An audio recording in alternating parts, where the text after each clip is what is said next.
Hello economists. तो ये micro economic theory with mathematical economics का मैथमेटिकल एक्सपोजिशन का लेक्चर 4 है और इसमें हम मैथमेटिक्स ऑफ इंडिफरेंस कर्व देखेंगे, यानी कि इंडिफरेंस कर्व को हम मैथमेटिकली प्रेजेंट करेंगे और उसमें देखेंगे कि टोटल यूटिलिटी क्या फंक्शन क्या होता है और फिर मार्जिनल यूटिलिटीज़ हम कैसे निकालते हैं उस यूटिलिटीज़ फंक्शन का, जिसमें मेनली लीनियर कॉफ-डोगलास सीएस और फिक्स्ड कोएफिशिएंट यूटिलिटी फंक्शन को देखेंगे। तो चलिए शुरू करते हैं अपना एनालिसिस। अब जैसे देखिए कि जो इंडिफरेंस कर्व होता है, एक इंडिफरेंस कर्व को हम एक यूटिलिटी फंक्शन से रिप्रेजेंट करते हैं। जैसे u कोई यूटिलिटी है तो वो फंक्शन होता है x और y का। ठीक, आपको ये ध्यान रखना है। तो u कोई यूटिलिटी है और वो फंक्शन किसका है, वो x और y का फंक्शन होता है। और ये एक जनरलाइज्ड फॉर्म में मैंने लिखा है कि u जो यूटिलिटी है वो x और y का फंक्शन है। इसके बहुत सारे फंक्शनल फॉर्म हो सकते हैं, न्यूमरस फंक्शनल फॉर्म हो सकते हैं, जिसमें यहाँ मेनली मैं 4 की चर्चा करूँगा, 4 फंक्शनल फॉर्म की। एक तो बहुत पॉपुलर है जिसे हम कहते हैं कॉफ-डोगलास कॉफ-डोगलास यूटिलिटी फंक्शन, यूएफ मैं इसी तरह लिखता हूँ। और उसके बाद दूसरा है सी एस जो कि बहुत बार आप आता है, एग्जाम में भी आता है, पूछा जाता है आपसे। सी एस यूटिलिटी फंक्शन हो गया। और फिर तीसरा होता है लीनियर को मुझे पहले लेना चाहिए था, लेकिन मैं चाहता हूँ कि जो डिफ़िकल्ट है उसे हम पहले करें। फिर लीनियर यूटिलिटी फंक्शन हुआ और चौथा होता है फिक्स्ड कोएफिशिएंट यूटिलिटी फंक्शन। तो मैं एफ एस सिंपली लिखता हूँ, फिक्स्ड कोएफिशिएंट यूटिलिटी फंक्शन। तो ये मेनली 4 टाइप के यूटिलिटी फंक्शन हैं जिसको हम मैथमेटिकली लिखेंगे और उसका मार्जिनल यूटिलिटी निकालेंगे। ठीक, तो अब जैसे देखिए मार्जिनल यूटिलिटी क्या होता है, पहले उसे समझ लेते हैं। उसके बाद हम इसके फंक्शंस को लिखेंगे और उसकी मार्जिनल यूटिलिटी निकालेंगे।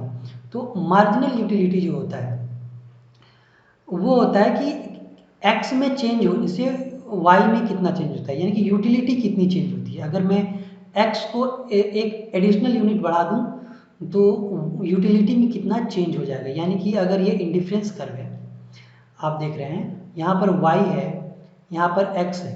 ठीक, और फिलहाल मैं इस पॉइंट पर हूँ यहाँ पर। ठीक, और मैं कहता हूँ कि अगर मैं x बढ़ा दूँ, y नहीं बढ़ाऊँ, x बढ़ा दूँ, y इतना ही रहे, तो ये यहाँ पर जाएगा, यहाँ पर आएगा, x में बढ़ाऊंगा तो यहाँ पर आएगा, y अगर इतना ही रखूँ, यानी कि एक दूसरे इंडिफरेंस कर्व पे चला जाएगा ये। तो इसका मतलब बस यही है कि x के चेंज होने से y में यानी यूटिलिटी में कितना चेंज होगा। उसी तरह अल्टरनेटिवली आप इसे ऐसे भी देख सकते हैं ग्राफिकली कि ये y है, ये x है और ये इंडिफरेंस कर्व है जो एक यूटिलिटी लेवल को दिखाता है। तो एक दूसरा तरीका ये होता है कि हम देखें कि y में चेंज होने से, यानी x यहीं रहे और y में चेंज हो तो यूटिलिटी यहाँ पर आ जाएगी, यानी यहाँ एक इंडिफरेंस कर्व बनेगा जो इससे ऊपर होगा, यानी कि यूटिलिटी बढ़ेगी। क्योंकि इंडिफरेंस कर्व में एक अजम्पशन होता है, या पूरे कंज्यूमर थियोरी में एक अजम्पशन होता है कि जितना यूनिट बढ़ेगा उतना यूटिलिटी बढ़ता जाएगा। ठीक, नॉन सैटिस्फैक्शन का जो अजम्पशन हम कहते हैं। तो इस तरह से यूटिलिटी शिफ्ट होगी, तो वहीं हमें देखना है। तो हम क्या करते हैं कि जब कोई यूटिलिटी फंक्शन हमें दिया होता है u is equal to f is function of x and y, तो जब आप इसको मार्जिनल यूटिलिटी निकालना है, जब मार्जिनल यूटिलिटी ऑफ एक्स निकालना है, जैसे marginal utility of x, marginal utility of x कहने का मतलब यही है कि एक्स में चेंज होने से, यानी एक्स को एक एडिशनल यूनिट बढ़ा देने से वाई में क्या चेंज होगा। तब हम क्या करते हैं, मार्जिनल यूटिलिटी एक्स निकालने के लिए हम पार्शियल डिराइवेटिव करते हैं इस फंक्शन का, यानी partial derivative of utility with respect to x.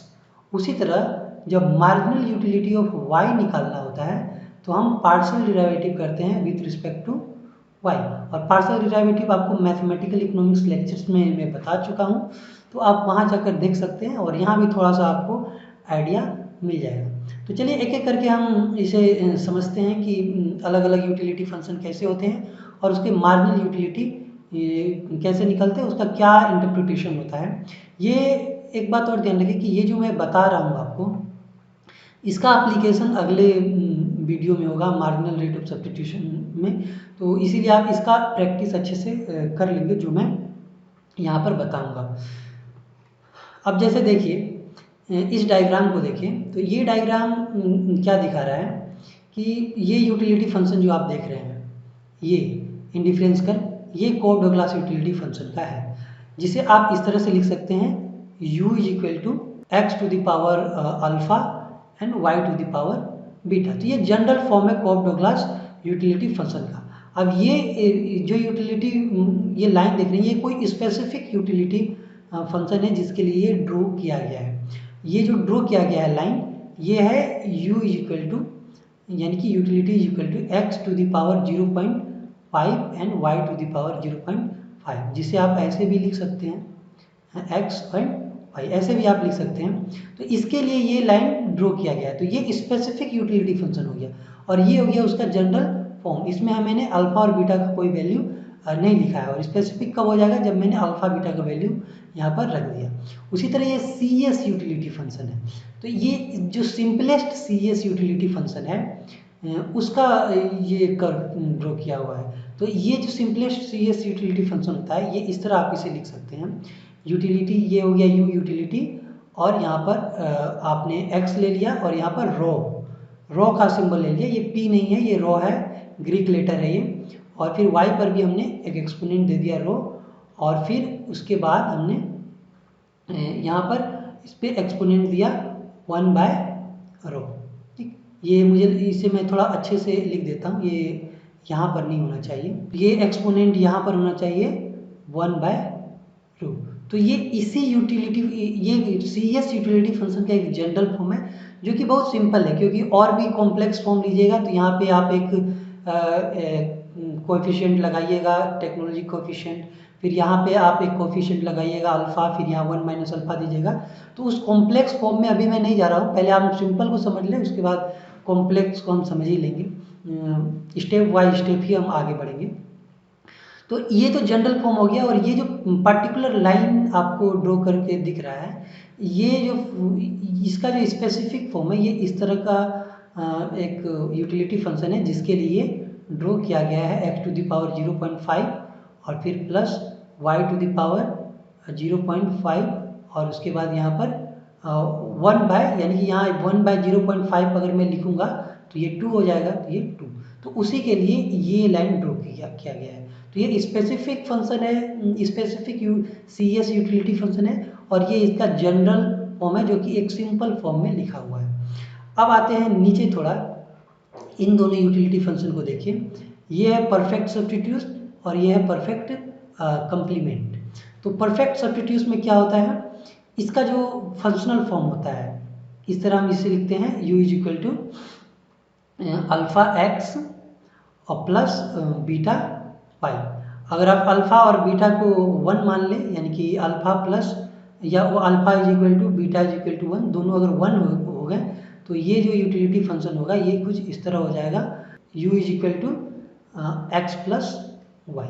तो इसे अभी नहीं देखना है हमें, इसीलिए मैं इसे हटा देता हूँ। आप जनरल फॉर्म को ही ध्यान में रखें। अब जैसे देखिए, ये जो पर्टिकुलर लाइन आपको यहाँ पर दिख रहा है, स्ट्रेट लाइन, तो ये इसी यूटिलिटी फंक्शन का है, लेकिन जो इसका स्पेसिफिक फॉर्म है, ये simply u is equal to x plus y का है। ठीक, अब यहाँ एक चीज़ और ध्यान में देने वाली बात है कि ये सारी यूटिलिटी फंक्शन जो आप देख रहे हैं, इसमें मैंने u का वैल्यू नहीं लिखा है, जबकि u का वैल्यू भी मुझे देना चाहिए, एक स्पेसिफिक u का वैल्यू भी होना चाहिए, तो ही ये कंप्लीट एक स्पेसिफिक यूटिलिटी फंक्शन होगा। मैं सिर्फ कोएफिशिएंट का वैल्यू देकर आपको यहाँ बता रहा हूँ। इसी तरह ये परफेक्ट कॉम्प्लीमेंट है, तो इसका यूटिलिटी फंक्शन इस तरह लिखा जाएगा। परफेक्ट कॉम्प्लीमेंट का मतलब होता है फिक्स्ड कोएफिशिएंट यूटिलिटी फंक्शन, और ये जो परफेक्ट सब्स्टिट्यूट मैंने बताया, ये क्या है, ये एक लीनियर यूटिलिटी फंक्शन है। ठीक, ये एक लीनियर यूटिलिटी फंक्शन है, और ये जो परफेक्ट सब्स्टिट्यूट है, इसमें इसे हम कहते हैं फिक्स्ड कोएफिशिएंट यूटिलिटी फंक्शन, और ये इस तरह से आप इसे लिख सकते हैं अल्फा या बीटा वाई। अब ये दिखा रहा है कि कोई मिनिमम क्वांटिटी हम कंज्यूम करते हैं किसी एक वैल्यू का, और उसी के एक फिक्स्ड कोएफिशिएंट में, यानी कि फिक्स्ड प्रोपोर्शन में y को भी कंज्यूम करते हैं। तो ये अल्फा और बीटा कोएफिशिएंट उसी प्रोपोर्शन को दिखाने के लिए होते हैं कि कितने x के साथ कितना y कंज्यूम किया जाता है। ठीक, तो इसका जो ये वाला आप देख रहे हैं, ये पार्टिकुलर फंक्शन जो आप देख रहे हैं, ये simply u is equal to minimum x y का ये ड्रॉ किया हुआ है, जिसमें आप कह सकते हैं कि ये अल्फा और बीटा जो है ये 1 के बराबर है। तो 1 हो जाएंगे तो ये x और y ही बचेगा यहाँ पर, तो इसी के लिए ये ड्रॉ किया गया है। तो इस तरह से आप देख सकते हैं कि मैंने 4 टाइप के यूटिलिटी फंक्शन को बताया। इसे मैं बता दूं, फिक्स्ड कोएफिशिएंट आप कह सकते हैं, या फिर आप इसे लियोनटिफ भी कह सकते हैं। ऐसे लियोनटिफ ने यूटिलिटी फंक्शन का कोई कॉन्सेप्ट दिया नहीं है, लेकिन उनका प्रोडक्शन फंक्शन हम यहाँ पर यूज कर रहे हैं। तो अब इस 4 टाइप के यूटिलिटी फंक्शन को हमने देख लिया। अब इसमें हम देखेंगे कि हम इसका मार्जिनल यूटिलिटी कैसे कैलकुलेट करते हैं और मार्जिनल यूटिलिटी का इंटरप्रिटेशन क्या होता है। ये मैं इसलिए बता रहा हूँ ताकि जो अगला लेक्चर है उसमें आपको जो थोड़े एडवांस कंसेप्ट होंगे इससे, उसे समझने में आपको कोई प्रॉब्लम ना हो। इसलिए मैं भी आपको बोलूँगा कि मार्जिनल यूटिलिटी का एक प्रैक्टिस कर लें कि जितने यूटिलिटी फंक्शन है उसका आप मार्जिनल यूटिलिटी कैसे निकालेंगे। अब तो मैं एक एक करके आपको यहाँ पर उस मार्जिनल यूटिलिटी को निकाल के दिखाऊंगा। तो सबसे पहले चलिए देखेंगे सबसे पहले हम देखते हैं कोब डोगलास यूटिलिटी फंक्शन का मार्जिनल यूटिलिटी फंक्शन। तो सबसे मार्जिनल यूटिलिटी, अब यहाँ पर देखिए कि कोब डोगलास यूटिलिटी फंक्शन जो होता है वो इस तरह के फॉर्म में होता है। ठीक, अब यहाँ देखिए मार्जिनल यूटिलिटी का मतलब क्या मैंने आपको बताया। मार्जिनल यूटिलिटी का मतलब होता है, अगर मैं मार्जिनल यूटिलिटी ऑफ x निकाल रहा हूँ तो उसका मतलब होता है कि x में एक एडिशनल यूनिट चेंज करने से, बढ़ाने से या घटाने से y में क्या चेंज होगा, तो यही मार्जिनल यूटिलिटी है। तो हम क्या करते हैं, पार्शियल डिराइवेटिव लेते हैं, जैसा कि मैंने आपको ऊपर बताया। तो जब आप पार्शियल डिराइवेटिव लेंगे इसका x के रिस्पेक्ट में, तो ये क्या हो जाएगा, यहाँ पे अल्फा आ जाएगा और x पर अल्फा माइनस 1 हो जाएगा, और partial derivative with respect to x ले रहे हैं तो y जो है उसमें कोई चेंज नहीं होगा। सॉरी, यहाँ पर y होगा और यहाँ पर बीटा होगा, मैंने गलती लिख दिया है, तो इसे आप ध्यान दें। 1 सेकेंड में इरेज कर देता हूँ। तो अब ये करेक्ट हो गया। तो इस तरह से y to the power beta इसी तरह रहेगा, क्योंकि जब हम पार्शियल डिराइवेटिव निकालते हैं किसी पार्टिकुलर वेरिएबल, जैसे यहाँ पे x के रिस्पेक्ट में हम ले रहे हैं, तो दूसरे वेरिएबल को कांस्टेंट रखा जाता है। तो यहाँ मैंने x का निकाल रहा हूँ तो मैंने यहाँ y को कांस्टेंट रखे हुए हैं। और इसे आप और भी इस तरह से लिख सकते हैं, जैसे कि और थोड़ा जनरलाइज अगर आप करें इसे, तो आप इसे इस तरह लिख सकते हैं alpha x to the power alpha y to the power beta by ये x टू द पावर जो -1 है उसे आप नीचे डिनोमिनेटर में लिख सकते हैं, तो इसका जो माइनस है वो हट जाएगा। तो इस तरह से भी आप इस मार्जिनल यूटिलिटी आप लिख सकते हैं, यानी कि ये जो वैल्यू आप देख रहे हैं ये actually marginal utility of x का एक जनरल फॉर्म है। ठीक, अब कोई स्पेसिफिक एग्जांपल अगर आप ले लें, जैसे कि मैंने यहाँ पर ले लिया u is equal to x to the power 0.5 और y टू द पावर 0.5, तो ये कैसे निकलेगा, वही हम करेंगे। यहाँ पर partial derivative with respect to x करेंगे, तो यहाँ हो जाएगा 0.5 और फिर यहाँ हो जाएगा x to the power 0.5 minus 1 हो जाएगा, और फिर यहाँ y टू द पावर 0.5 रहेगा। और इसे थोड़ा आप सिंप्लीफाई करेंगे तो ये कुछ इस तरह से आप इसे लिख सकते हैं। 0.5 को आप 1/2 लिख सकते हैं, और फिर y को आप यहाँ रख सकते हैं, और x पे एक्सपोनेंट -0.5 होगा तो आप नीचे इसे लिख सकते हैं, क्योंकि तो उस कंडीशन में क्या होगा कि इस पर भी एक्सपोनेंट 0.5 है और इस पर भी एक्सपोनेंट 0.5 होगा। तो इस तरह से आप इसे यहाँ पर 0.5 ब्रैकेट में देकर लिख सकते हैं। तो ये हो गया marginal utility with respect to x is given Cobb Douglas production utility function के लिए। ठीक, अब इसी तरह जब मार्जिनल यूटिलिटी ऑफ y निकालनी है तो आप वही करेंगे। यहाँ पे क्या करेंगे, आप partial derivative with respect to y लेंगे, और तब उस कंडीशन में यहाँ हो जाएगा beta x to the power alpha ही रहेगा, क्योंकि इसे हम कांस्टेंट मानकर चलेंगे।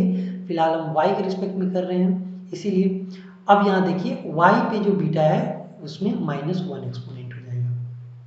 अब जैसा कि मैंने आपको बताया कि आप इसे ऐसे भी लिख सकते हैं, beta x to the power alpha y to the power beta by y, क्योंकि वाई पर ये जो माइनस एक्सपोनेंट है आप इसे नीचे करके भी लिख सकते हैं। और सिमिलरली जब आप इस पार्टिकुलर गिवन यूटिलिटी फंक्शन का वाई के रिस्पेक्ट में करेंगे तो यहाँ पर आपको partial derivative with respect to y करना होगा, तो फिर से वही होगा, यहाँ 0.5 होगा, फिर एक्स टू द पावर 0.5 वैसे ही रहेगा क्योंकि हम वाई के रिस्पेक्ट में कर रहे हैं। तो यहाँ वाई पर जो एक्सपोनेंट है 0.5 उसमें 1 माइनस हो जाएगा और अल्टीमेटली यहाँ पर क्या हो जाएगा 1.2 आप लिख सकते हैं। और फिर यहाँ पे क्या हो जाएगा x तो ऊपर ही रहेगा, y पे एक्सपोनेंट क्या हो जाएगा -0.5 हो जाएगा, तो y नीचे आप लिख सकते हैं और दोनों पे 0.5 है, x पर भी और y पर भी, तो दोनों को आप एक सिंगल ब्रैकेट के अंदर लिखकर 0.5 दे सकते हैं। और एक बात आप ध्यान रखिए कि इसे 0.5 जो एक्सपोनेंट होता है उसे आप क्या लिख सकते हैं, उसे आप रूट भी लिख सकते हैं, यानी कि रूट यहाँ y to the power x होगा और यहाँ पर क्या होगा 1/2 root x to the power y। तो ये marginal utility with respect to y है और ये marginal utility with respect to x है। तो ये डिफरेंट फॉर्म हो सकता है इसका, आप जैसे लिखें डिपेंडिंग ऑन ऑप्शन आपका कैसे दिया हुआ है। अब जैसे आप ऑब्जेक्टिव एग्जाम दे रहे हैं तो हो सकता है ऐसे लिखा हो सकता है ऐसे लिखा हो, तो जितने भी फॉर्म है वो आपको पता होना चाहिए कि हाँ ये दोनों एक ही चीज़ें हैं। तो ये पूरा एनालिसिस हो गया कोह-डोगलास यूटिलिटी फंक्शन का। अब इसी तरह चलते हैं, हम देखते हैं दूसरे यूटिलिटी फंक्शन यानी कि CS यूटिलिटी फंक्शन, और उसमें देखते हैं कि हम यूटिलिटी कैसे निकालेंगे। तो ये दूसरा नंबर पे हम लेते हैं CS यूटिलिटी फंक्शन, जिसमें मैंने बताया कि यूटिलिटी है यहाँ पर और यहाँ एक ब्रैकेट है और यहाँ x टू द पावर रो हमने दिया था, फिर यहाँ पर y टू द पावर रो दिया था और फिर यहाँ पर हमने इस पर एक्सपोनेंट दिया था 1/रो। ये एक्सपोनेंट है, ध्यान में रखिएगा, ये इससे मल्टीप्लाइड नहीं है। तो इसका अब कैसे निकालेंगे, इसका भी अगर मार्जिनल यूटिलिटी ऑफ x आपको निकालना है तो वही करना पड़ेगा, partial derivative with respect to x। तो वो कैसे निकलेगा, इसमें थोड़ा लोग कंफ्यूज हो सकते हैं। तो इसमें जो रूल अप्लाई करेंगे हम वो उसे कहते हैं इम्प्लिसिट फंक्शन रूल। जो डिफरेंशिएशन के रूल्स मैंने पढ़ाए थे उसमें मैंने आपको इम्प्लिसिट फंक्शन रूल पढ़ाए थे, तो उसी को अप्लाई करना है। तो उसमें क्या किया जाता है इम्प्लिसिट फंक्शन रूल का, हमें इस x के रिस्पेक्ट में करना है लेकिन ये ब्रैकेट में है और इसके ऊपर एक एक्सपोनेंट है। तो हम क्या करेंगे, सबसे पहले पूरे फंक्शन पर पावर फंक्शन अप्लाई करेंगे। तो पूरे फंक्शन पे जब पावर फंक्शन अप्लाई करेंगे तो ये कुछ इस तरह हो जाएगा, यहाँ हो जाएगा 1/रो और फिर यहाँ पर x to the power rho plus y to the power rho and फिर यहाँ पर हो जाएगा 1/रो बाय 1, इस तरह से ये हो जाएगा। और उसके बाद हम क्या करते हैं, इसे मल्टीप्लाई कर देते हैं इस टर्म से, यानी x जो वेरिएबल है उस वेरिएबल को का हम डिराइवेटिव करते हैं, यानी ये यहाँ x है तो इसका हम सिर्फ डिराइवेटिव करेंगे, इसका नहीं करेंगे क्योंकि इसमें x नहीं है, जहाँ x रहेगा उसी का हम करेंगे। तो यहाँ x है तो हम इसे कैसे करेंगे, यहाँ पे रो आ जाएगा और x to the power rho minus 1 हो जाएगा इसका डिराइवेटिव। तो ये हो गया CS यूटिलिटी फंक्शन का derivative with respect to x। Actually ये partial derivative with respect to x हो गया। अब यहाँ देखिए कि ये रो और ये रो कैंसिल हो जाएगा। अब इसे आप थोड़ा और सिंप्लीफाइड फॉर्म में लिख सकते हैं रीअरेंज करके, तो यहाँ आप लिख सकते हैं x p रो माइनस 1 और फिर यहाँ पर हो जाएगा वही जो लिखा हुआ है बस उसे ही उतार देना है और यहाँ पर हो जाएगा 1/रो माइनस 1। अब जैसे देखिए ये जो यूटिलिटी फंक्शन आप देख रहे हैं, ये मार्जिनल यूटिलिटी देख रहे हैं, तो इसको आप डिफरेंट फॉर्म में लिख सकते हैं। जैसे इसे आप कैसे लिख सकते हैं, अब इस एक्सपोनेंट को अगर आप रीअरेंज करेंगे तो ये क्या हो जाएगा, ये 1/रो माइनस 1 को आप ऐसे भी लिख सकते हैं रो 1 माइनस रो। तो यहाँ पे आप लिख सकते हैं 1 माइनस रो बाय रो, इस तरह से आप लिख सकते हैं। और अगर आप इसे रीअरेंज करेंगे तो आप इसे ऐसे भी लिख सकते हैं कि आपने यहाँ पर जैसे इसे आप रीअरेंज करेंगे तो आप इसे x to the power rho और फिर ये x नीचे चला जाएगा, ये जो -1 एक्सपोनेंट है इसके कारण ये x को आप नीचे भी लिख सकते हैं। उसी तरह इसमें भी आप कर सकते हैं, यानी कि आपने यहाँ ऊपर लिख दिया x to the power rho plus y to the power rho और फिर यहाँ पे एक्सपोनेंट रो और -1 के कारण ये जो है x to the power rho plus y to the power rho यहाँ पर आ जाएगा। तो इस तरह से भी आप लिख सकते हैं, या जैसे मैंने बताया कि इसे आप सिंप्लीफाई सिर्फ करना चाहते हैं तो आप इसे ऐसे लिख सकते हैं। मैं बस बता रहा हूँ कि डिफरेंट फॉर्म अगर आपको मिल जाए तो कंफ्यूज नहीं होना है, आपके दिमाग में ये चीज़ें रहनी चाहिए कि ये एक ही चीज़ है, उसे हम अलग अलग तरीके से लिख सकते हैं। तो एक सी एस प्रोडक्शन फंक्शन के marginal utility with respect to x को आप डिफरेंट फॉर्म में इस तरह से लिख सकते हैं, ये हुआ और फिर ये हुआ। अब इसी तरह हम क्या करेंगे, इसी तरह मार्जिनल यूटिलिटी हम y के फॉर्म में अगर करें तो जैसे मैंने यहाँ लिखा मार्जिनल यूटिलिटी ऑफ y, यानी कि partial derivative of utility with respect to y। तो यहाँ भी वही सिमिलर रूल होगा, सबसे पहले पावर फंक्शन अप्लाई करेंगे तो यहाँ 1/रो हो जाएगा और फिर इसके अंदर जो है x to the power rho और y टू द पावर रो वहीं रहेगा और यहाँ पर हो जाएगा 1/रो माइनस 1 और इसे हम मल्टीप्लाई कर देंगे इससे, इसके डिफ्रेंसिएशन से। क्योंकि हम y के रिस्पेक्ट में कर रहे हैं तो यहाँ हो जाएगा रो और y to the power 1 minus rho. तो अब इसे आप यहाँ भी देखिए कि आप यहाँ पे ये दोनों कैंसिल हो जाएंगे और सिमिलरली जैसे पहले हमारा आया था y to the power 1 minus rho और फिर यहाँ पर x to the power rho plus y to the power rho by 1/रो माइनस 1। तो इसे भी आप ऊपर जैसे मैंने बताया उसी तरह से डिफरेंट फॉर्म में लिख सकते हैं। तो ये सी एस यूटिलिटी फंक्शन का कैसे मार्जिनल यूटिलिटी हमने निकाला वो मैंने दिखाया। अब दोनों यूटिलिटी फंक्शन में आप एक चीज़ आपको गौर करने चाहिए, जो कि कह सकते हैं कि इसका एक इंटरप्रिटेशन हो गया। जैसे C S Cobb Douglas utility function जो आप यहाँ देख रहे हैं, तो इसमें जो मार्जिनल यूटिलिटीज़ हैं, जैसे इसकी जो मार्जिनल यूटिलिटी हैं वो किस पे डिपेंड कर रही हैं, वो डिपेंड कर रही हैं किस पे, यहाँ पे देख रहे हैं एक्स वाई दोनों पर, यानी एक्स वाई दोनों पे डिपेंड करती है इसकी मार्जिनल यूटिलिटी। ठीक, ये कोड-डगलास प्रोडक्शन फंक्शन हुआ। और यहाँ पर देखिए कि इसकी मार्जिनल यूटिलिटी भी क्या है, इसकी मार्जिनल यूटिलिटी भी आप देख रहे हैं कि x और y दोनों पे डिपेंड करती हैं, क्योंकि मार्जिनल यूटिलिटी में दोनों टर्म आपको दिखाई दे रहे हैं। इसका मतलब मार्जिनल यूटिलिटी दोनों से प्रभावित होती है, x में चेंज होगा तो भी मार्जिनल यूटिलिटी में चेंज होगा, y में चेंज होगा तो मार्जिनल यूटिलिटी में चेंज हो जाएगा। ठीक, तो ये हो गया सी एस और कोड-डगलास यूटिलिटी फंक्शन। और अब जो तीसरा है उसे हम देखते हैं, तीसरा यूटिलिटी फंक्शन क्या होता है। तो हम तीसरे यूटिलिटी फंक्शन को देखते हैं जो कि लीनियर यूटिलिटी फंक्शन था, जहाँ utility is equal to alpha x plus beta y थी। तो अब इसमें क्या करेंगे, इसका जब मार्जिनल यूटिलिटी ऑफ एक्स निकालना है आपको, तो इसमें भी वही करेंगे, partial derivative with respect to x, और यहाँ पर क्या हो जाएगा, यहाँ पर हो जाएगा सिर्फ अल्फा बचेगा यहाँ पर। इसी तरह यहाँ मार्जिनल यूटिलिटी ऑफ वाई निकालिएगा तो partial derivative with respect to y क्या हो जाएगा, सिर्फ बीटा हो जाएगा। क्योंकि यहाँ देखिए, यहाँ इसका डेरिवेटिव आप करेंगे तो यहाँ सिर्फ अल्फा बचेगा, ये तो कांस्टेंट माना जाएगा और इसका पूरा कांस्टेंट होने के कारण ये जीरो हो जाएगा यहाँ पर, और दूसरे केस में ये कांस्टेंट माना जाएगा और ये जीरो हो जाएगा। तो ये सारी चीज़ें पार्शियल डेरिवेटिव से रिलेटेड हैं, तो पार्शियल डेरिवेटिव आप एक बार पढ़ लें अगर आपको ये डेरिवेटिव समझ में नहीं आ रहा है, यहाँ पर वो मैं बता चुका हूँ। तो यही एक इसमें देखिए बहुत सिंपल तरीके से मार्जिनल यूटिलिटी निकल गया। अब यहाँ पे आप देख सकते हैं कि यहाँ पे मार्जिनल यूटिलिटी सिर्फ इस कोएफिशिएंट पे डिपेंड करती है, एक्स वाई क्या है उस पर डिपेंड नहीं करती। यानी कि मार्जिनल यूटिलिटी क्या है, कोई एक कांस्टेंट वैल्यू है। ठीक, ये कोई कांस्टेंट वैल्यू, ऊपर हमने देख रहा था कि मार्जिनल यूटिलिटी एक्स और वाई के वैल्यू पे डिपेंड करती है, लेकिन यहाँ एक्स और वाई कुछ भी रहे, यहाँ ये जो कोएफिशिएंट है अल्फा बीटा, इसी से तय हो जाता है मार्जिनल यूटिलिटी क्या होगी।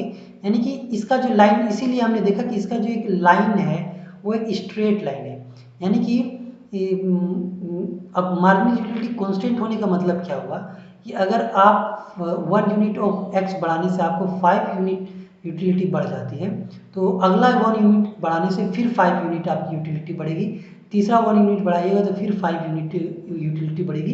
इस तरह से कॉन्स्टेंटली यूटिलिटी आपकी बढ़ती जाएगी। जबकि सी एस और कोड-डगलास में क्या होगा, एक्स और वाई के जो वैल्यूज थे पूरे मार्जिनल यूटिलिटी फंक्शन में, उस पर डिपेंड करेगा कि ये 5 होगा या अगली बार घट के 6 हो जाएगा, घट के 4 हो जाएगा या बढ़ के 6 हो जाएगा, तो वो एक्स वाई के वैल्यू पे डिपेंड करेगी, जबकि यहाँ मार्जिनल यूटिलिटी एक कांस्टेंट वैल्यू होगी। तो ये अंतर है जो CS प्रोडक्शन फंक्शन आप देख रहे थे, कोड डॉगलास प्रोडक्शन फंक्शन देख रहे थे, और ये जो आप linear production function, sorry production function नहीं, यूटिलिटी फंक्शन जो आप देख रहे थे, और यहाँ जो आप एक लीनियर यूटिलिटी फंक्शन देख रहे हैं। और चौथा क्या होता है, चौथा होता है फिक्स्ड कोएफिशिएंट यूटिलिटी फंक्शन, जिसका जनरल फॉर्म मैंने आपको इस तरह बताया था, अल्फा एक्स और बीटा वाई। तो यहाँ देखिए यूटिलिटी क्या होगी, यूटिलिटी या तो एक्स से तय होगी, आप एक्स से तय कर लेंगे। जैसे मैंने कहा कि या तो आप कहें कि मैं लेफ्ट हैंड जूता खरीदने जा रहा हूँ, या आप कहें कि मैं राइट हैंड शू खरीदने जा रहा हूँ, तो दोनों बात बराबर है, क्योंकि जब मैं लेफ्ट परचेज करने जा रहा हूँ शू, तो राइट का भी परचेज करूँगा। तो मेरी यूटिलिटी फंक्शन या आप मेरे लेफ्ट हैंड के शू से बनाएं या फिर राइट हैंड के शू से बनाएं, बात बराबर होगी, बराबर ही होगी। अब जैसे आप इसे जब लीजिएगा तो इसमें क्या होगा, मान लीजिए कि इस आपने ये यूटिलिटी फंक्शन बनाया, यानी एक्स को लिया, वाई को नहीं लिया। अब वाई को नहीं लिया तो क्या होगा, इसकी जो मार्जिनल यूटिलिटी क्या होगी एक्स के रिस्पेक्ट में, यानी कि partial derivative of utility with respect to x क्या हो जाएगा, ये हो जाएगा अल्फा, ठीक। और वहीं पे marginal utility with respect to क्या हो जाएगा, क्योंकि यहाँ y तो है ही नहीं, तो यहाँ पर क्या हो जाएगा, 0 हो जाएगा, यानी y यहाँ पर है ही नहीं एक्चुअली। तो यहाँ पे क्या होगा, यानी कि ये डिफाइंड ही नहीं है, इसका कोई डिफिनेशन ही नहीं है कि इसकी मार्जिनल यूटिलिटी क्या होगी, यानी कि अनडिफाइंड हो जाएगा। उसी तरह अगर आप इस यूटिलिटी को फंक्शन को ले लें तो इसमें क्या होगा कि marginal utility of x undefined हो जाएगी, क्योंकि पता नहीं क्या होगा, यहाँ पे x है ही नहीं। और फिर यहाँ पे मार्जिनल यूटिलिटी ऑफ y क्या हो जाएगी, ये बीटा हो जाएगा, यानी कि बीटा यहाँ पर मार्जिनल यूटिलिटी हो जाएगा। तो इसमें मार्जिनल यूटिलिटी क्या होगी, डिपेंड करता है कि आप किसको लेते हैं, x को लेते हैं या y को लेते हैं। तो ये इस तरह का एक भी प्रोडक्ट यूटिलिटी फंक्शन हो सकता है, जिसे आप फिक्स्ड कोएफिशिएंट या क्या कहते हैं, आप कंप्लीमेंट कहते हैं। इस सिचुएशन में क्या होता है कि x और y किसी फिक्स्ड प्रोपोर्शन में कंज्यूम की जाती है, ठीक। जैसे कि अगर आप क्रिकेट खेल रहे हैं, क्रिकेट किट आपको चाहिए, तो आप फिक्स्ड प्रोपोर्शन क्या है कि आपको एक बल्ला चाहिए, 6 विकेट चाहिए, एक बॉल चाहिए। तो ये जब भी आपको दूसरा किट खरीदे जाएंगे तो इसमें ये तीनों चीज़ें आपकी जरूरत पड़ेगी, ठीक। तो इस तरह से ये फिक्स्ड प्रोपोर्शन में ही यूज होता है। अब यहाँ पे आपके पास 7 विकेट्स रहें तो उसका कोई मतलब नहीं है, या फिर 2 बॉल्स रहें तो उसका कोई मतलब नहीं है फर्स्ट शॉर्ट टर्म में। अब एक बॉल खो गया तो उसकी बात अलग है, लेकिन एक मैं बात कर रहा हूँ एक बहुत ही ब्रीफ पीरियड के लिए, तो इतना सफिशिएंट है, एक फिक्स्ड प्रोपोर्शन में ही आपका यूटिलाइजेशन होगा, बाकी एडिशनल यूनिट का कोई यूटिलाइजेशन नहीं है आपके लिए, ठीक। तो इस तरह से बहुत तरीके से आप चीज़ों को इंटरप्रिटेट कर सकते हैं। मैंने आपको एक हिंट्स दे दिया है। अब ये जो कुछ भी मैंने बताया मार्जिनल यूटिलिटी कैलकुलेट करना, ये मैं आपसे टेस्ट में भी पूछूंगा, और इसका एप्लीकेशन अगले वीडियो में होगा, जिसमें हम मार्जिनल रेट ऑफ सब्स्टिट्यूशन देखेंगे इन्हीं चारों यूटिलिटी फंक्शन का। तो इतना कहकर मैं इस वीडियो को ख़त्म करता हूँ, और जो लोग टीचमिंट क्लासरूम के पार्ट नहीं है और इस वीडियो को देख रहे हैं, वो डिस्क्रिप्शन में दिए गए डिटेल से टीचमिंट क्लासरूम ज्वाइन कर सकते हैं। वहाँ पर ये जो पूरी लेक्चर सीरीज होगी, micro economic theory with mathematical exposition, और बाकी और भी अदर सब्जेक्ट की जो लेक्चर सीरीज क्रिएट हो रही है 1 by 1, वो सारी लेक्चर सीरीज आपको वहीं पर मिलेगी। Thank you for joining this video.